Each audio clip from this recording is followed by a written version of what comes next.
this is the 328 that Tim showed you in a previous video. I've got a lot of the work done on this one now, going back together, but a lot of the engine bay components have had to come out in order to access the engine bay foam kit that we develop and manufacture. Now that it's all fitted, it's looking very nice and tidy in the engine bay.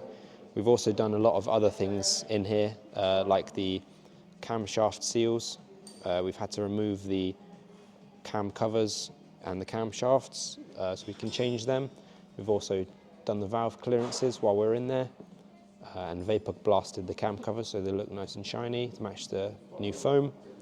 We've also done a lot of extra work, like the inlet manifold has been off, done a lot of cooling pipes underneath the inlet manifold.